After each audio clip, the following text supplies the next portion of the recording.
और कुछ मैयतों में मैंने देखा, अल्लाह माफ करे बोलना नहीं चाहिए, शादियों में तो होता है आदमी, चलो मैयतों में भी बहू ढूंढ रही होती है।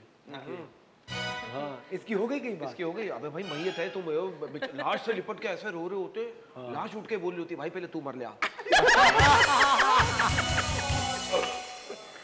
ये बात तो सही है। वैसे परवीन आपा, ऑफ कोर्स मेरे ख्याल से देखिए, जहाँ ये इस तरह के लोग आपकी मदद भी कर रहे हैं, हर चीज़ मुश्किलात भी दर पे, कुछ खुशी के भी मौके तो होते ही होंगे खाना घर में, कोई फेस्टिविटीज़ होती होंगी, कोई हाँ ईद बकरीद हम लोग सेलिब्रेट करते हैं। ईद और वो लोग कुर्बानी के जानवर दे के जाते हैं, वो करते हैं। फिर वो बस्तियों में जब बांटते हैं, इतना बांटते हैं कि वो पेट भर के खाते हैं। ईद के कपड़े हैं, रमज़ान का राशन है, अफ्तारी है, ये सब अल्हम्दुलिल्लाह कई सालों से हम कर रहे हैं। अच्छा, तो खुशी तो यही है कि आपका कितने पैसों से शुरू किया था? अभी तो 3 रुपए, जब 20 साल पहले 2 रुपए से। वाह, आप सोचिए सिर्फ 1 रुपया, 20 साल में 1 रुपया इन्होंने बढ़ाया और 1-1 हज़ार रुपए हुकूमत ने बढ़ा दिया हर चीज पे। 1-1 हज़ार रुपए? हाँ ना, बता इतना और नहीं। मुझे मज़ा ये आ रहा होता है, मज़े की बात है कि जब किसी पुरानी हुकूमत के वक्त उनकी जो अपोजिशन होती है, उनके बयानात होते हैं कि इतने पैसे बढ़ा दिए पेट्रोल पे, जब खुद आते हैं तो डबल बढ़ा देते हैं, उससे डबल ट्रिपल बढ़ा देते हैं। आप सोचे तो ये तो आप वैसे मेरे ख्याल से हर किसी का,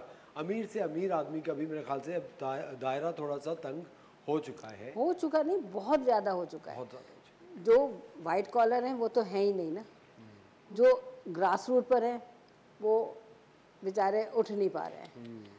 आप इसका तसव्वुर कोई अच्छी जगह पर बैठ के नहीं कर सकता कि गरीब आदमी के आंसू इस वक्त पोंछने वाला कोई नहीं है।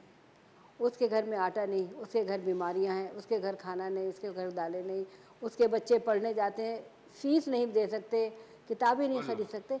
हमारा एक बहुत छोटा सा इदारा है, हम बहुत बड़ी तादाद में लोगों को खिदमत नहीं कर सकते जितनी कर सकते हैं। जब छुट्टियां होती हैं, बच्चों के एग्ज़ाम हो जाते हैं, कोशिश करते हैं, कुछ हमारा साथी कहते हैं कि भाई आप उनका बस से अच्छा, कुछ लोग आपके खिलाफ भी होंगे इस सिलसिले में, आपको थ्रेट्स वगैरह आती होंगी कि यार हाँ ये हमारा है। अब मतलब कोई मुश्किलात क्रिएट, मुश्किलात तो होती होंगी, ये तो हमारे प्रॉब्लम है, जो अच्छा काम कर रहा था उसे रोका जाता है। नहीं बेटा, मुझे जो मुश्किल जो महसूस होती पहले दिन से और आखिरी आज तक, वो ये है कि डिमांड ज़्यादा है, सप्लाई कम है। सप्लाई कम है। लोग मिले आए, हमें हम एक मुट्ठी आटा तो दें, हम एक रोटी बनाकर एक गरीब के पेट में डाल दें। जो जितनी इस्तिताअत हो उतना दे सकता है, चाहे कोई 10 रुपए। लेकिन मुझे लगता है ना, ये आप बात बिल्कुल सही कह रही हैं, बहुत सारे लोग वो भी मुझसे डिसएग्री करेंगे, लेकिन ये मैं चाहता हूँ ये आटे की मोहताजी हमें कम करनी चाहिए। हम चावलों पे चले जाएं, हम आप समझ रही हैं चावल असफर आपको पता है कि अच्छा चावल 350 रुपए किलो है इस वक्त। शेफ मुनीसा, मैं आपको बता रहा हूँ शेफ मुनीसा, इस वक्त भी अच्छे अच्छे घरों में अच्छा चावल नहीं जा रहा। आपको पता है लोग टोटा चावल ही छान के इस्तेमाल कर रहे हैं। आप पंसारी की दुकान पे जाके उनसे बात तो करें, आप तो एक फ़ोन पे चीज़ें मंगा लेती हैं, लेकिन आप पंसारी से पूछें, मार्केट में इस वक्त टोटा चावल की सबसे ज़्यादा डिमांड है, जो टूटा हुआ छोटा चावल होता है। वो भी आपको पता है मेरे ख्याल से वो 200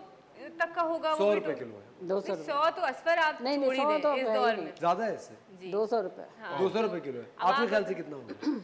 इतना ही होगा, 150-200 110 रुपए किलो तो बाजरा चल रहा है। एक टोटा चावल हमने लिया था 130 रुपए 15 दिन पहले टोटा चावल, और अभी इसकी कीमत 130 रुपए इन्होंने लिया है, सोचें आप। अच्छा, वैसे गुर्बत की तंगी तो चलो खाने पीने में, लेकिन बहुत से लोगों को मैंने घरों में देखा है कि वो बीमारियां पालते हैं, कोई बीमारी हो जाती है ना तो उसका इलाज नहीं करवाते।